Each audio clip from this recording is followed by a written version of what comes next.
Ron, you're one of the good guys. For those of us who are blessed to be on the Ways and Means Committee, many times it's one of those committees where you have to do adult stuff that affects not only this country but the world, and having people that you can talk to and work it through, you're going to be missed. You're going to be missed. So thank you for being one of the good guys. Madam Speaker Pro Tem, this is going to be sort of a two-parter. I'm going to come back in 2 weeks and provide solutions. But right now, I need to define the problem.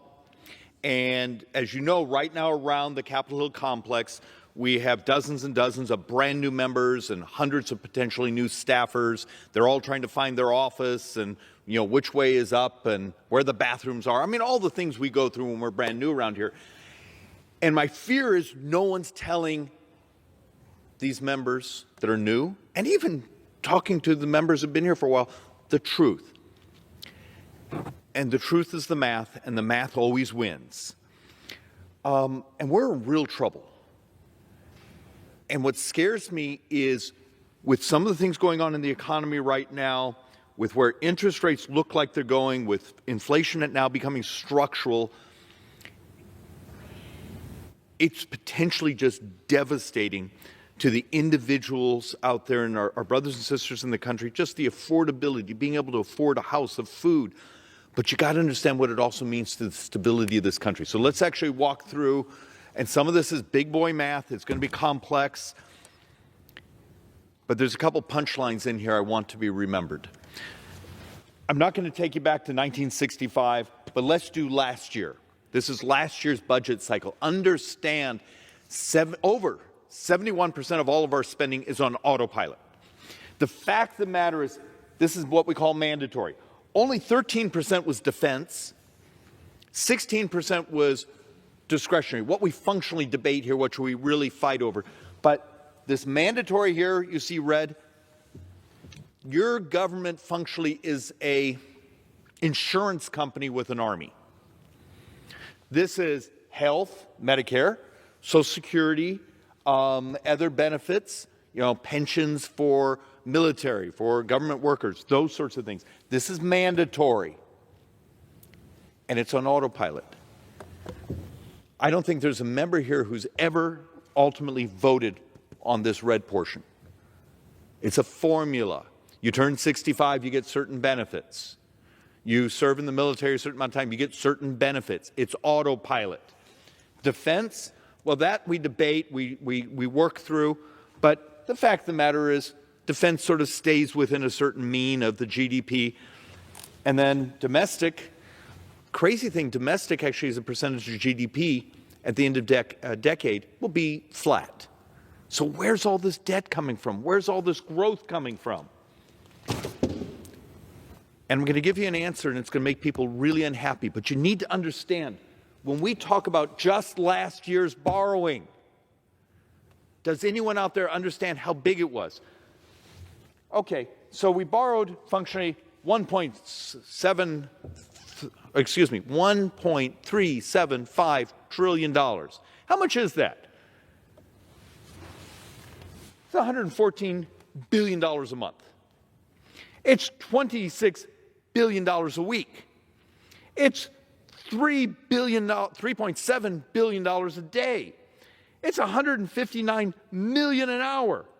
It's $2.6 million a minute.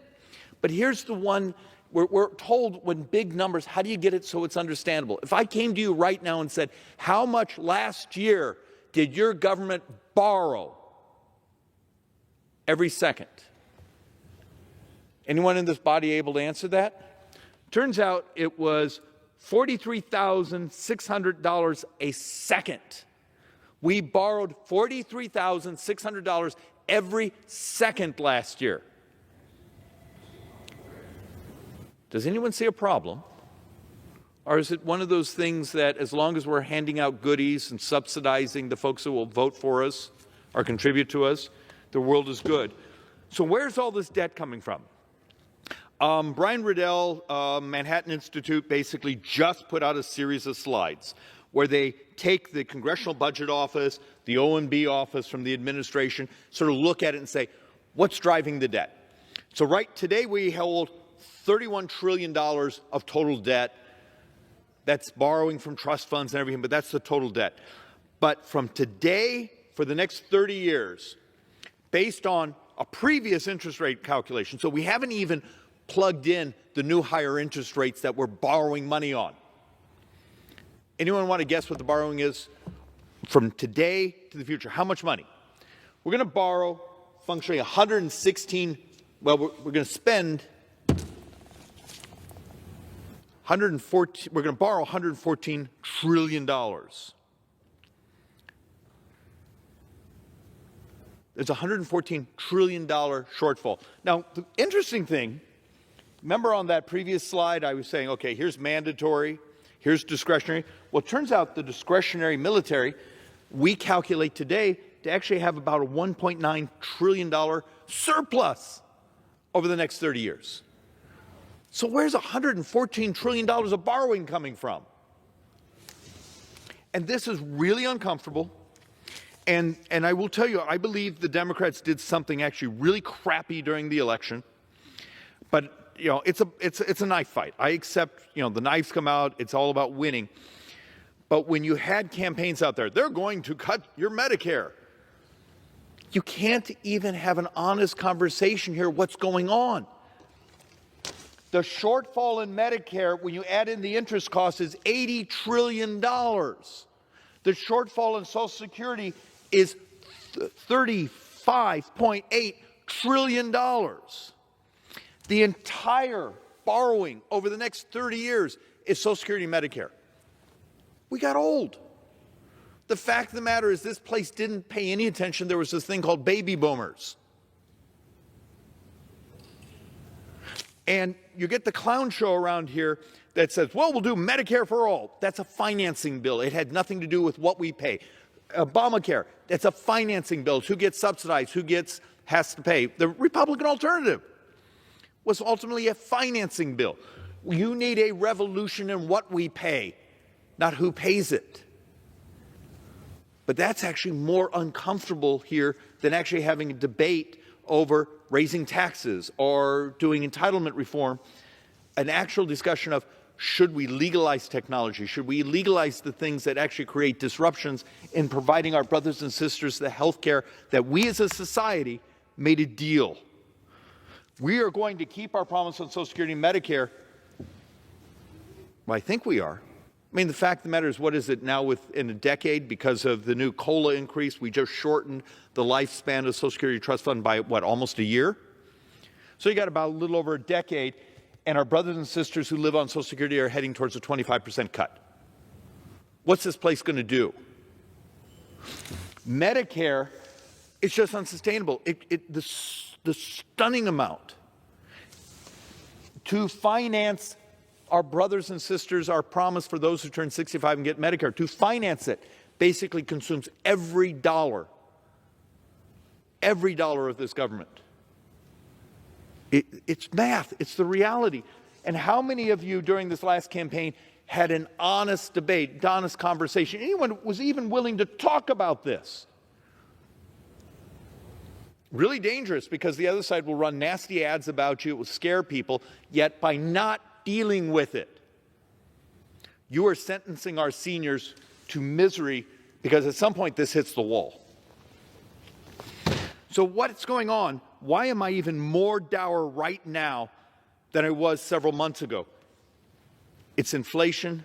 It's the cost of everything. It's the affordability in our society. But you're crushing people, and we're going to walk through a little bit of that. But you've got to understand, and I'm sorry, I'm going to geek out on interest rates for a moment, but then I'm going to try to show what it actually means to everyone in this country. What we're doing to you, and so many of our brothers and sisters out there, you don't understand how, I'm sorry, it's a sort of high-level technical economic term, how screwed you are. So let's sort of walk through this. We were building budgets a year ago on an assumption that U.S. sovereign debt, when you did the 2 year, the 5 years, the 10 years, the 20 years, the 30 years, okay, the blended interest rate, the weighted daily average, there's all these fun calculations. Were actually really interesting stuff. We were originally about 1.78 we thought would be our mean interest rate. Then last, was this March or May? March, we recalculated because of this thing called inflation. Oh, we're going to be up to 2.10. Then the reality of it is we ended up at a recalculation of, hey, the U.S. mean now is heading towards 2.85, and that's on the 10-year. We have some economists around us who are starting to say it's going higher. It's going higher.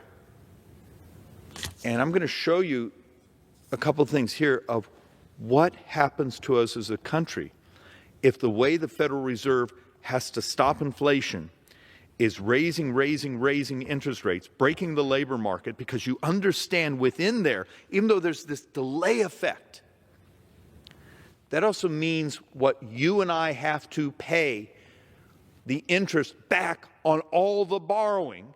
And the biggest part of the borrowing cycle has not even hit us yet, because we're just now starting to absorb and get ready for the huge spike in costs because of our demographics. Remember, baby boomers, the final tail end of the baby boomers is moving into their retirement benefits. And as they get slightly older and a little bit older, the Medicare costs start to really go up, and we haven't even hit that financing cycle. It's coming. What happens if we have to finance that at the higher interest rates? So you start looking at some of this. 3 months T-bill back in March, 0.2, and that was our Biden administration estimate for the 3-year. The actual 3-year right now, 1.75. Let's see, what's the difference between a 0.20 and a 1.75? Can anyone say a whole lot? This may not mean much to you, but this is money your taxes are going to be paying back.